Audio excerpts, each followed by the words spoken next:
When you arrive at Santiago and you go back home, the real Camino begins. Now,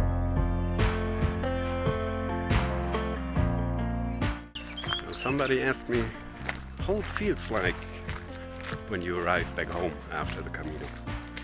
And honestly, for me, it feels quite normal. Now, after 6 Caminos, for me it's more like a refresh of my Camino mindset. Never vanished, and it's like a stamp on the formal document. It's like Camino confirmed. And therefore, I tell you how it felt like getting back home for my first Camino. When I started my first Camino in 2015, I was, let's say, kinda shy, insecure, in an unhappy relationship, and introvert in a way like Charles Bukowski once described when he was asked in an interview, "Do you hate people?" And he answered, "I don't hate them. I just feel better when they're not around." By the way, indeed, I don't know if you know that, it's Charles Bukowski or Karl Bukowski. He's a German, born 1920 in Andernach, somewhat 100 kilometers from my home. So it's not Bukowski, Bukowski. Well, let's say, I don't want to say that I didn't like people. It's just, I liked being around them. I liked to talk to them, have fun with them. But I didn't like to approach them. That's difficult. Therefore, I started walking alone. And when I went for dinner, normally, I participated in the pilgrim's menu at the albergue. If there wasn't any, went to the supermarket and grabbed me some kind of fast food that I could eat on my bed. I didn't go in restaurants on my own. And I didn't have much contact to other people, so what could I do? So on the, let's say, first 2 weeks, I walked completely on my own, had dinner on my own, because, and I enjoyed my me time, because I had a lot of things to work on in my mind. I went through a lot of shit in my life, and maybe someday I'll tell you about that, but for me it was very important. But let's say after those 2 weeks, I said to myself, I was at Burgos, said to myself, I don't want that anymore. It's enough. First person that I stumble over when I get out of the albergue, I stick to it. And I did. And the first person that I met was Ellie from Australia. She was a life coach back home. And from that moment, I changed. And this is the perfect example for when people say the Camino doesn't give you what you want. Camino gives you exactly what you need at this particular moment. Now, some later, we met Marco from Italy. Some days later, Connie from South Korea. And some later, Sarah from Firenze, Italy. And we walked together we talked together, and you know, on the Camino, or let's say in general, every person is broken in some or the other way. And yeah, we healed each other. It was fucking amazing. Those 4 people, they changed my life. They made me the person that I am now. And I like the way how I am and who I am. Now at the end of the Camino, I was 100% sure that the life that I've been living before was not my life. I deserve better. And I want to change. If I wouldn't change, there wouldn't be any happiness for me. Problem with change is, if you want to change, you have to make decisions. With decisions comes consequences. And I think many people don't change because they're afraid of consequences. And I remember once a business coaching, and there was said there is this pyramid of decisions, you know. On the top, love it, change it, or leave it. Means if you like the situation the way it is, perfect. If you don't like it and you're able to change it, change it. Otherwise, let it go. There's nothing in between. And yeah, if you're in a situation that you don't like and you don't change and you don't leave, you get sick, mentally and or emotionally. And if there's one thing that I learned on the Camino, there is never a hopeless situation. There's always a way out. Now you can say, yeah, but what happens if I do this and then happens that? Yeah, what if not? And on the other hand, if you solve this problem, the next problem that you might have, you can think about later. First, solve your major problem that you have now. Now back to me. When I came back home, first thing I did, talk to my wife, put my wedding ring on the table, and filed for divorce. Now the next part, I cannot really recommend to you because it was kind of risky also for me, although it worked out at the end. When I was back at work, my boss came to me and said, "Oh, Mike, good that you're back. Oh, we have to do this, we have to do that, and this is very, very, important. Oh my God. I said, no, stop. The first thing we have to do is we have to ensure that I feel good. Then I figure out what's going on here. Then I relax. And then I come to your room and we talk. And we did. Now it's starting to rain a little. Anyway, I went into his office and I said, you know what?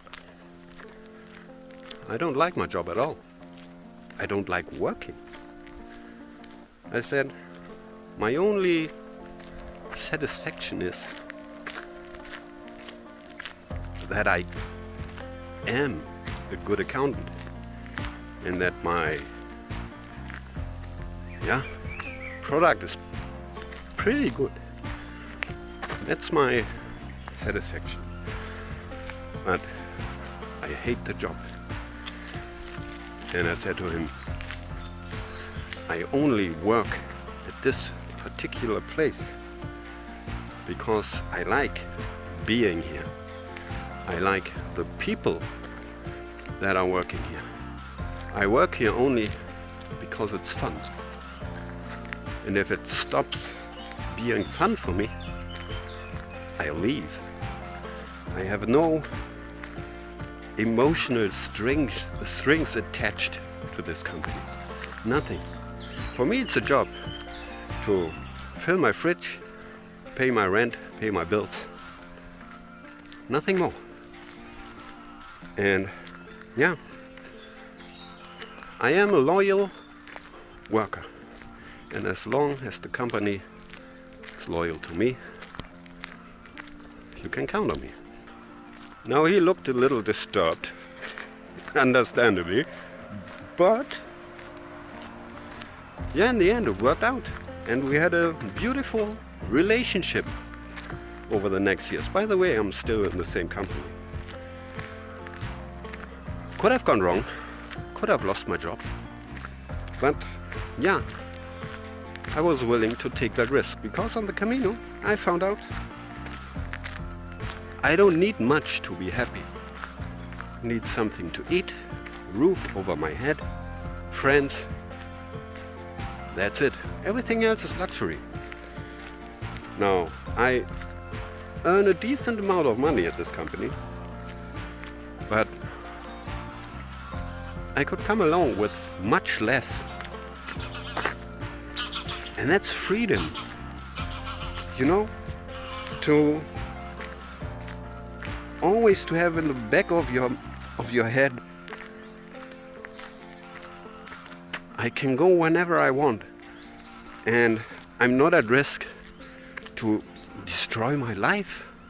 And you know, my first life, I was a mechanic at a shipbuilding company. Then I worked in a production of a food company. I've been carrying signs on the motorway, on the freeway. I've been working in a brothel, and not as a prostitute, but as a kind of a manager. I've done so many things, and they were all fun. I don't care what I do, as long as it pays my bills. Now back to the point. When you come back home, the real Camino begins. And take the Camino back home with you. What you learned on the Camino. It flies. So what did you learn? You learned that in your own universe, you're the most important person. You have to take care for your well-being. That's the most important thing. And yeah, you gained trust again in people. You found out that not all people are scumbags. There are nice people outside. You learned that you don't need much to be happy. And hopefully you learned that you're not willing to deal with bullshit anymore. I don't know who that said. I don't let any people walk in my clean mind with their dirty feet. Now take the Camino home with you. Sounds easy. It isn't. Because people back home are still the same as when you left them. But you changed. And people are not able to reconcile, is this the right term? What you've gone through on the Camino.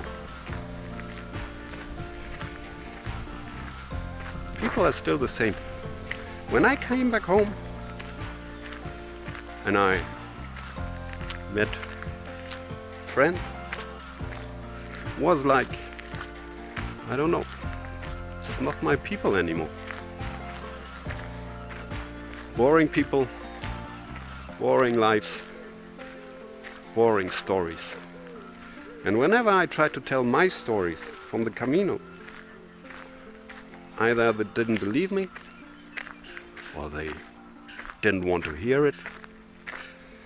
I don't know. When I was back home, I cut my friends list by a lot. And now I don't have many friends, but the friends that I have now are real friends, and I can count on them. And that's important. Better a handful of real friends than dozens of false friends. But as I mentioned before, decisions come with consequences. You will lose a lot, but you will gain so much more. And if you want to change something, or if you want to change your life in any way, you have to do it very, very soon after you arrive back home. But now you still have the power. Once, let's say, normal life, normal people drags you down again, you're done, and your Camino was in vain. You know, it's like in the movie Matrix, you know, blue pill, red pill, where the one is the normal life and the other is the Camino life. You choose. It won't be easy. It's totally worth it. Now, my first Camino was the French way. It was about 4.5 weeks. You know, I have been walking 2 weeks on my own, 2.5 weeks with my family. I don't know if this kind of transformation that I experienced would have been the same if my first or only Camino would have been, let's say, the Portuguese way or the Primitivo, where you only walk for 2 weeks. I don't know how to sum this all up. You are awesome. People know that you are awesome, but they don't want you to know that, because they want to keep you down. Don't fall for that.